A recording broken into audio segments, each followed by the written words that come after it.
Bonjour et bienvenue sur Télégoël, la télévision citoyenne du bassin minier. Nous sommes le vendredi 13 novembre, un jour porte-chance puisque vous êtes devant votre petit écran à regarder vos infos locales. Voici le sommaire de votre journal. Beaucoup de demandeurs et beaucoup d'employeurs pour le Forum de l'emploi de Lens-Liévin la semaine dernière.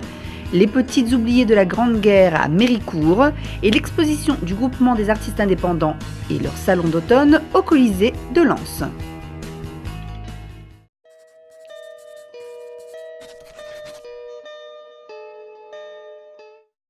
Des grands noms de la distribution, de l'équipement, de la restauration rapide ou du bricolage étaient présents à la hall Bertin-Champ de Lens pour offrir aux nombreux demandeurs d'emploi du secteur une chance de se présenter et de décrocher un poste.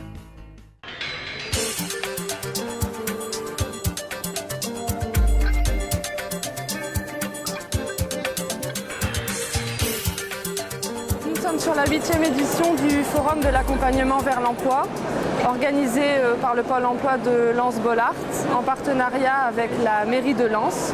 On accueille aujourd'hui 133 stands avec 75 entreprises dites du secteur marchand qui sont actuellement en recrutement. Donc au niveau des domaines d'activité, on a tout domaine d'activité présent. La logistique, la grande distribution, le service à la personne.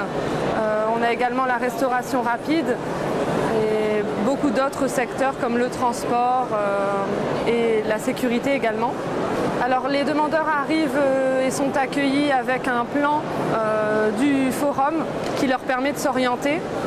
Justement, on a aussi des conseillers qui les accompagnent pour les orienter vers les stands qui sont les plus intéressants pour eux. Par rapport au plan, on a mis l'axe avec les structures d'insertion par l'activité économique qui sont au centre du forum. On a également créé cette année un pôle jeune dans lequel sont rassemblés les organismes qui travaillent avec et pour les jeunes. On a à l'entrée, avant de faire le tour du forum, un stand coaching qui permet aux demandeurs d'emploi de débriefer un petit peu sur leur présentation et également sur les choses à faire et à ne pas faire. Ils repartent du stand coaching avec une checklist qui leur permet de valider certains points comme la présentation, l'élocution, la tenue vestimentaire, etc. L'opportunité du forum pour les demandeurs d'emploi, c'est de rencontrer les recruteurs qui sont en recrutement à très court ou moyen terme. Pour certains, on a fait déplacer des recruteurs régionaux. Donc en plus, on couvre une très grande zone. Les demandeurs d'emploi ont la possibilité de rencontrer les dirigeants d'entreprise, les directeurs des ressources humaines ou même les responsables de ressources humaines. Les trois nouveautés cette année sur le forum, c'est le stand coaching, le pôle jeune où on regroupe l'intégralité des organismes qui travaillent pour et avec les jeunes. Et la troisième innovation, c'est l'Emploi Store. L'Emploi Store, c'est l'offre de services numériques du Pôle emploi. L'offre de services numériques, elle permet aux demandeurs d'emploi d'accéder via Internet à un certain nombre de services comme les MOOC, réaliser son CV, mener un entretien d'embauche, etc. On sait qu'à l'issue des forums, généralement les entreprises ont trouvé en tout cas de bons profils et certaines de leurs offres sont pourvues à ce moment-là. Alors c'est dans la semaine qui suit, voire dans le mois qui suit leur venue au forum. Sur le forum, on retrouve différentes activités. On a le transport, on a beaucoup de logistique également avec, sur le bassin. On a la restauration rapide également avec l'implantation de grosses enseignes sur notre secteur. Mais on a aussi de la grande distribution, du petit commerce, on a du service d'aide à la personne, on a également de la sécurité. On a vraiment essayé de réunir un maximum de domaines d'activité pour donner la chance au plus grand nombre. Là, à on va dire 10h30, on était à plus de 2000 visiteurs. On sait les quantifier par rapport au nombre de plans qui sont distribués. Donc c'est un forum qui est reconduit chaque année.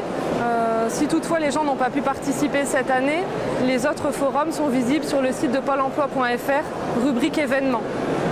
Après, effectivement, les conseillers référents Pôle emploi essayent également de passer le message régulièrement sur les forums qui sont en cours ou en cours d'organisation. Ce matin, je suis venue rencontrer des professionnels, voir s'il y avait quelque chose dans ma branche, éducatrice de vie scolaire. Ça permet de rencontrer les entreprises et de ne pas passer forcément par la case internet ou bien papier quand on postule. Là, on est directement en contact avec les recruteurs et c'est plutôt intéressant.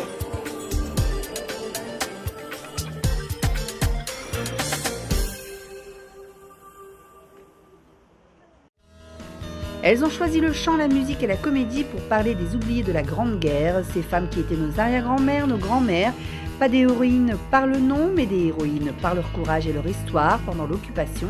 Nathalie, Anne et Solo ont eu envie de raconter ces histoires et c'est un beau spectacle qui s'est produit à la gare de Méricourt avec une deuxième partie en préparation qu'il ne faudra surtout pas manquer. Dorme un petit quinquin, un père, un frère et un cousin, rapporteront Berlin des joujoux plein tes mains. Donc ce spectacle s'appelle Les Petites Oubliées de la Grande Guerre. Et au départ, c'est une idée que j'ai eue à propos des commémorations où j'avais envie, et puis très vite, parce que très vite on en a discuté ensemble et puis on avait envie de monter ce spectacle ensemble. On a eu envie de raconter autre chose que ce qu'on lisait, ou ce qu'on pouvait nous enseigner dans les écoles et ce qu'on pouvait lire dans les livres d'histoire, à savoir nos grands-mères, nos arrière-grand-mères, comment ça s'était passé la guerre pour elles. Et donc on a passé beaucoup de temps, notamment aux archives départementales, où on a lu énormément d'archives pendant une année. On nous a également confié des archives privées, des journaux. Mais on a eu envie de faire se croiser tout un tas d'archives. Donc des archives parfois privées, des journaux de femmes. Là en l'occurrence, il s'agit du journal d'une lettre fleuve qu'écrit une dame de Tourcoing, durant toute la guerre, puisque son fils est sur le front, et comme toute correspondance est interdite, puisqu'on est en zone occupée, du coup, elle lui écrit chaque jour pendant 4 ans pour pouvoir acter chaque chose, et dans l'espoir que son fils pourra lire à l'issue de la guerre tout ce qui s'est passé pendant son absence. Donc c'est une lettre fleuve dont on lit quelques extraits. Et puis viennent se croiser d'autres archives plus surprenantes, par exemple des archives médicales, des archives du comité d'alimentation. Par exemple, il y a un épisode sur la lessive, il n'y a plus de savon, il n'y a plus de lessive, c'est compliqué. Et donc le comité d'alimentation propose effectivement un nouveau produit qui s'appelle Sodex, du carbonate de soude. Et alors en fait c'est toute une histoire pour faire la lessive parce que ça prend 48 heures. Du coup on rit aussi, on peut aussi sourire pendant ce spectacle. Et puis il y a également des archives de danse.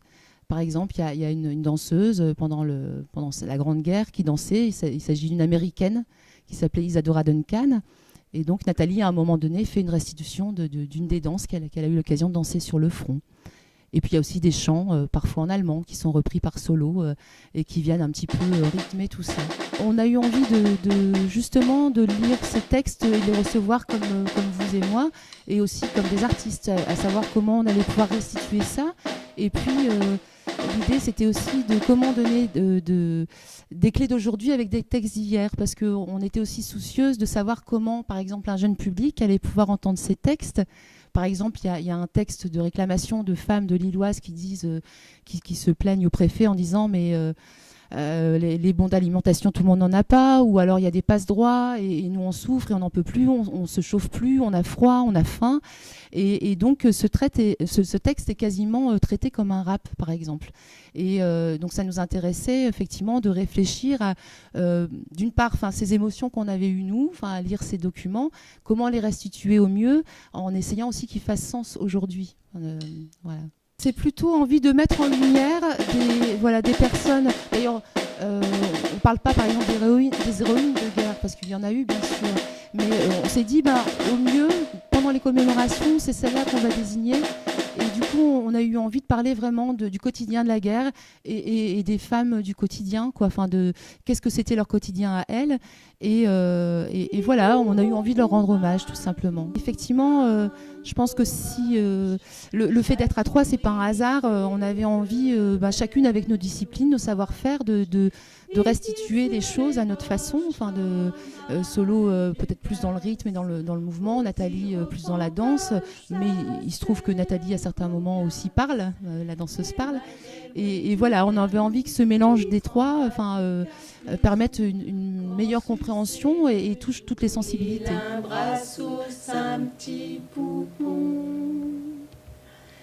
Dorme un petit quinquin, d'un père, d'un frère et d'un cousin.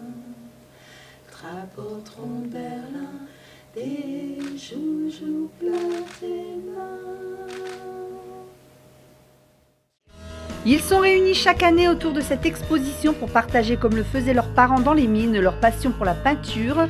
Retrouvez au Colisée de Lens le groupement des artistes indépendants de Lens et environ jusqu'au 19 novembre.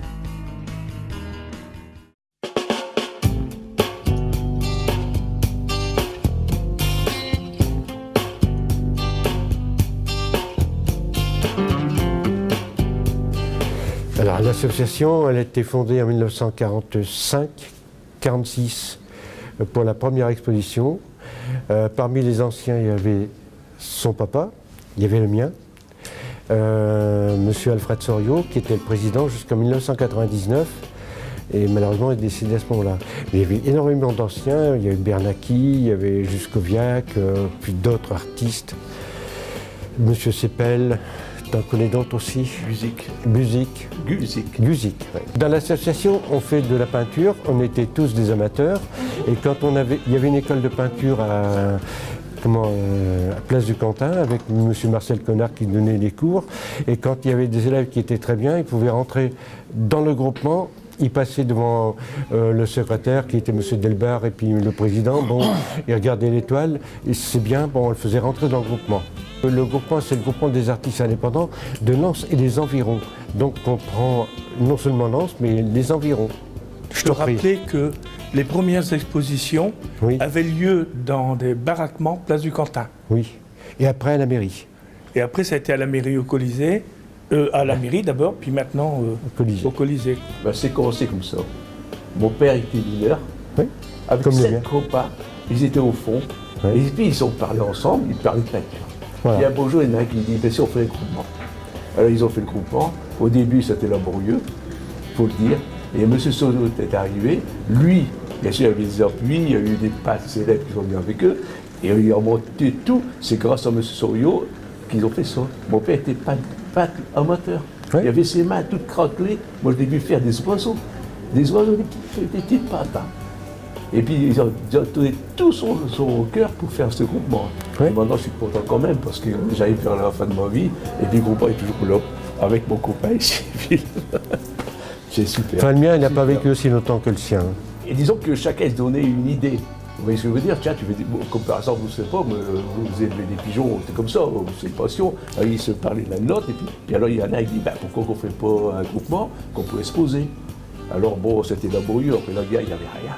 Ils n'avaient rien, ils peignaient sur des contreplaqués qu'ils prenaient sur les débris des maisons ici dans la ville. Tout était abattu, il n'y avait plus rien. Et puis ils faisaient comme ils pouvaient, quoi, et ça commençait comme ça. Et après, on a une école de peinture et dessin qu'ils ont fondée grâce à M. Connard. Mon père ne faisait pas de peinture, il faisait de la craie d'art. Pas du pastel, hein. La craie d'art, c'est de la craie plus dure, sur papier. Et comment c'est non, ils débarrassaient parce que tout l'an c'était abîmé. Après leur journée, ils allaient travailler pour déblayer. Ils prenaient contreplaqué, ils mettaient du blanc, enfin, ils se débrouillaient comme ils pouvaient. Ils faisaient leur toile eux-mêmes, avec des procédés archaïques, mais ils faisaient leur toile eux-mêmes, avec du bois qu'ils récupéraient, qu'ils rabotaient. Les chevalets pour mettre dedans, les charnières, c'était un bout de cuir. Ils ne pouvaient pas acheter une charnière, c'est pas possible. Ils ne pouvaient pas. Ils n'avaient pas l'argent. Alors bon, un petit peu à la fois, bon, ça s'est fait. Puis maintenant, maintenant pour rentrer, Jean il peut le dire, on sélectionne un petit peu les gens, bon, parce qu'il faut quand même mettre quelque chose de potable. Sérieux. C'est de la peinture à l'huile, des paysages, il y a de l'aquarelle, il y a du fusain, il y a du crayon. Écoutez, nous serons toujours très heureux de pouvoir accueillir les visiteurs en ce salon d'automne, à savoir que les ouvertures ont lieu tous les jours de 10h à 12h et de 15h à 18h. C'est fermé les lundis, mercredi 11 novembre et le samedi 14 novembre au matin. Tout le reste du temps, c'est donc ouvert jusqu'au 19 novembre. Voilà. Et venez tous pour nous encourager. Ouais, on en a besoin. Surtout cette année.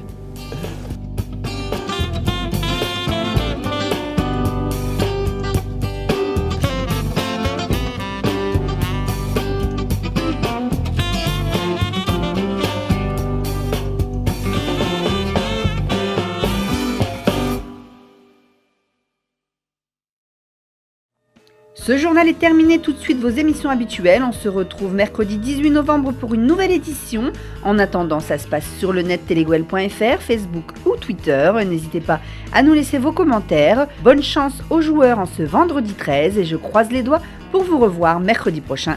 Bon week-end à tous!